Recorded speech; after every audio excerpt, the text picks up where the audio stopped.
दोस्तों, आज आपका फिर से स्वागत है मेरे इस यूट्यूब चैनल पर। और साथियों, इस वीडियो के माध्यम से मैं आपको ये जानकारी देना चाहूँगा कि यूपी बोर्ड प्रयागराज ने कक्षा 9 अंग्रेजी विषय में 30% कम किया है पाठ्यक्रम। और इस वीडियो के माध्यम से हम जानेंगे कि अंग्रेजी का अब नया पाठ्यक्रम क्या है, कक्षा 9 की अंग्रेजी का।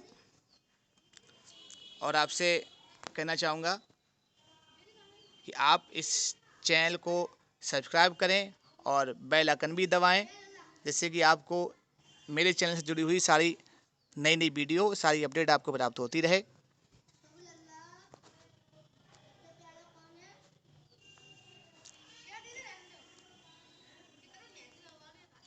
विषय अंग्रेजी कक्षा 9। कोविड-19 महामारी के कारण शैक्षिक सत्र 2020-21, ये ध्यान रखेंगे आप, 2020-21 के लिए है, में विद्यालयों में समय से पठन पाठन का कार्य न हो पाने की स्थिति में सम्यक विचारोपरांत विषय विशेषज्ञों की समिति द्वारा निम्नवत 30% पाठ्यक्रम कम किए जाने की अनुशंसा की गई है। अब जो ये 30% पाठ्यक्रम आपका कम किया गया है, वो यहाँ नीचे आपका बताया गया है। अब देखो, इंग्लिश प्रोज में आपके ये लेसन जो कम किए गए हैं वो यहाँ दिए गए हैं। जैसे कि देखो, मैंने आपको पहले की कुछ वीडियो के माध्यम से मैंने आपको बताया था कि कक्षा 9 का अब अंग्रेजी का सिलेबस यूपी बोर्ड का चेंज हो गया है, पूरा सिलेबस चेंज हो गया है। इस बार से NCERT की किताबें कक्षा 9 और कक्षा 11 अंग्रेजी विषय की यूपी बोर्ड में लग गई हैं। तो सिलेबस इस बार से NCERT वाला हो गया है। और जो हमारा यूपी बोर्ड का जो पुराना सिलेबस चलता था अब तक, कक्षा 9 और 11 में, वो सिलेबस पूरा हटा दिया गया है। तो उसी नए सिलेबस में केवल इस सत्र के लिए कोरोना महामारी के कारण कुछ आपके कुछ लेसन कमाए गए हैं। तो कौन से लेसन कम किए गए हैं वो आप यहाँ देखेंगे। इंग्लिश प्रोज में एक जो आपका लेसन है, नंबर 1 पैकिंग, ये कम किया गया है। Number 2 the bond of love. Number 3 Kathmandu. और number 4 if I were you. ये इंग्लिश प्रोज से कम किए गए हैं, हटाए गए हैं। और पोइट्री से 1 on killing a tree. 2 the snake drawing. 3 a slumber did my sweat seal. ये 3 पोएम जो हैं इंग्लिश पोइट्री से आपकी कम की गई हैं। और सप्लीमेंट्री रीडर से number 1 a house is not a home. 2 the accidental tourist. 3 the beggar. ये 3 जो है लेसन वो इंग्लिश सप्लीमेंट्री से कम किए गए हैं। इस प्रकार से इस सत्र के लिए इंग्लिश प्रोज से 4 लेसन, इंग्लिश पोइट्री से 3 लेसन और सप्लीमेंट्री से 3 लेसन कम किए गए हैं। और इस प्रकार से ये 30% सिलेबस इस शैक्षिक सत्र 2020-21 के लिए अंग्रेजी कक्षा 9 के पाठ्यक्रम से कम किया गया है। अब आपका जो पेपर इस बार जो आएगा अंग्रेजी का, चाहे वो आपकी अर्धवार्षिक परीक्षा में आए या अगले वर्ष होने वाली आपकी वार्षिक परीक्षा में आए, वो कक्षा 9 का पेपर आपका इस प्रकार से आपका सेट होगा। इसमें सेक्शन ए में आपका रीडिंग होगा। इसका टाइटल है रीडिंग। ये आपका 10 नंबर का होगा। इसमें 1 long passage followed by 2 short answer question and 2 very short answer question, vocabulary based, language based question. अब इसमें इस सेक्शन से आपका एक पैसेज दिया जाएगा, एक गद्यांश दिया जाएगा। उस पैसेज के नीचे आपके 2 क्वेश्चन दिए गए होंगे, 2 शॉर्ट आंसर टाइप क्वेश्चन दिए गए होंगे और 2 आपके very short answer type question दिए गए होंगे। ये आपसे पूछे जाएंगे और कुल मिला के ये जो पैसेज से क्वेश्चन जो होंगे वो 10 नंबर के होंगे। अब section be writing. Section be writing से राइटिंग 10 नंबर का होगा।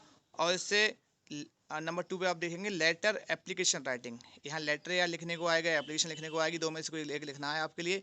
ये 4 नंबर का होगा। और नंबर 3 पे देखेंगे descriptive paragraph, report, article based on given verbal clues. यहाँ आपको कुछ आर्टिकल लिखने होंगे, कुछ पैराग्राफ लिखने होंगे, कुछ रिपोर्ट लिखनी होंगी जो आपको क्लू दिए जाएँ, जो आपको टॉपिक दिया है उस पर। ये आपका 6 नंबर का होगा। अब इसके बाद section C grammar. Section C grammar जो आपकी आएगी वो 15 नंबर की होगी। इसमें नंबर 4 पे आप देखेंगे 10 very short answer type questions based on parts of speech.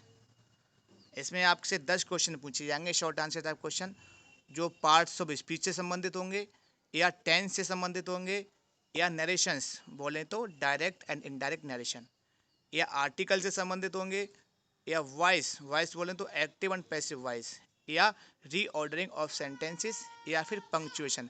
In topic से संबंधित आपसे 10 नंबर के 10 शॉर्ट आंसर टाइप क्वेश्चन पूछे जाएंगे। अब आप पॉइंट नंबर 5 पर आएंगे। A very short passage in Hindi from translation into English. एक आपका छोटा सा एक पैसेज आएगा आपका हिंदी में, इसमें कुछ सेंटेंस दिए होंगे। इस हिंदी वाले इस पैसेज के लिए आपको इंग्लिश में ट्रांसलेट करना है। बोले तो एक छोटी सी आपकी स्टोरी आएगी हिंदी में जो आपको अंग्रेजी में बनानी है। ये आपकी 5 नंबर की होगी। अब सेक्शन डी लिटरेचर। इस सेक्शन डी आपका 35 नंबर का होगा। इसमें आपकी बिहाइव जो है आपकी एक टेक्स्ट बुक है, इस बार जो नई लगी है आपके सिलेबस में। इसमें आपका प्रोज पोट्री है इस बुक में। प्रोज से आपके पॉइंट नंबर 6 पे आएंगे। 2 short answer type question based on a given prose passage. एक आपका पैसेज दिया गया होगा, प्रोज से पाठ का एक अंश दिया गया होगा कोई, उसके नीचे 2 शॉर्ट आंसर टाइप क्वेश्चन दिए होंगे। उस पैसेज को आपको पढ़ना है और क्वेश्चन को पढ़ के उनका आंसर छांट के पैसे से आपको लिखना है। ये 4 नंबर के होंगे। और नंबर 7 पॉइंट पे अब आप आएंगे 1 लॉन्ग आंसर टाइप क्वेश्चन। आपको एक लॉन्ग आंसर टाइप क्वेश्चन आएगा, तो ये आपको इसका आंसर आपको देना है। पॉइंट नंबर 8 पे आएंगे 2 शॉर्ट आंसर टाइप क्वेश्चन, और आपको 2 शॉर्ट आंसर टाइप क्वेश्चन आएंगे। ये 4 नंबर के होंगे। पॉइंट नंबर 9 पे आप आएंगे 3 very short vocabulary based matching type question, और 3 आपके ये वोकेबलरी वेस्ट होंगे या फिर मैचिंग टाइप क्वेश्चन आपसे पूछे जाएंगे। ये 3 नंबर के होंगे। तो इतना आपसे प्रोज से पूछा जाएगा। अब पोएट्री में पॉइंट नंबर 10 पे आप आएंगे 2 short answer type question based on a given poetry exact. Poetry से आपका एक पोएट्री का एक कुछ लाइन दी गई होंगी पोएट्री की क्वेश्चन के रूप में आपसे, और उस लाइन को पढ़ के आपको उनके नीचे 2 क्वेश्चन दिए गए होंगे शॉर्ट आंसर टाइप क्वेश्चन। और उस लाइन को पढ़ के क्वेश्चन को पढ़ के आपको छांट के उसमें से आपको लिखना होगा, उसके आंसर आपको देने होंगे। और पॉइंट नंबर 11 पे आप आएंगे centre idea of any one of the given poems. आपको किसी एक पोएम का सेंटर आइडिया लिखना होगा, और अथवा या फिर आपको 4 line from any poem prescribed in the syllabus. आपको 4 लाइन की आपको अपने जो सिलेबस में जो आपकी पोएम है उनमें से किसी भी पोएम की आपको 4 लाइन लिखनी होगी। अब मूवमेंट्स, ये सप्लीमेंट्री की आपकी बुक है, सप्लीमेंट्री रीडर की आपकी बुक है मूवमेंट्स। नई किताब लगी इस बार से। ये 12 नंबर कैसे पूछा जाएगा। इसमें आप पॉइंट नंबर 12 पे आएंगे 2 शॉर्ट आंसर टाइप क्वेश्चन आपके इससे पूछे जाएंगे। पॉइंट नंबर 13 पे आप आएंगे 1 लॉन्ग आंसर टाइप क्वेश्चन आपसे पूछा जाएगा। पॉइंट नंबर 14 पे आप आएंगे 4 very short answer type question, चाहे वो ट्रू फॉल्स वाले हों चाहे कंप्लीटिंग द सेंटेंस वाले हों, ये आपसे 4 नंबर के पूछे जाएंगे। तो इतना आपसे मूवमेंट से पूछा जाएगा। अब इसके बाद में ये आपका वर्ड एंड एक्सप्रेशन, ये आपकी इंग्लिश वर्कबुक है। इसमें आपके प्रोज से आपके लेसन दिए गए हैं, प्रोज से 7 लेसन है। पोट्री के आपके ये पोट्री से आपकी 7 पोएम आपकी दी गई हैं। ऊपर वाली जो बताई थी मैंने, ये प्रोज से आपके 7 लेसन दिए गए हैं। नीचे पोट्री से आपकी 7 पोएमें दी गई हैं। अब सप्लीमेंट्री रीडर से आपकी 7 पोएम आपकी दी गई हैं। तो इतना ही ये जो था, इससे संबंधित ही क्वेश्चन आपसे पूछे जाएंगे। प्रोज पोट्री सप्लीमेंट्री रीडर और ग्रामर का आपको बता ही रखा है, ग्रामर से आपका क्या क्या पूछा जाएगा। तो जहाँ तक मेरा मानना है, मैंने आपको कक्षा 9 इंग्लिश से संबंधित आपको मैंने जानकारी पूरी दे दी है कि आपका सिलेबस अब क्या है और कितना सिलेबस आपका इस वर्ष के लिए कम किया गया है, और आपसे पेपर में क्या क्या पूछा जाएगा और किस टाइप के आपके क्वेश्चन आएंगे। ये सारी जानकारी मैंने आपको इस वीडियो के माध्यम से दे दी गई है। और फिर भी आपको एक बार में समझ में नहीं आए तो दोबारा आप इस वीडियो को देखें, जानकारी आपको पूरी स्पष्ट हो जाएगी, समझ में आपकी आ जाएगी। और आप इस चैनल को सब्सक्राइब करें और बेल आइकन को प्रेस करें, जिससे कि आपको इस चैनल से जुड़ी हुई सारी सूचना आपको तुरंत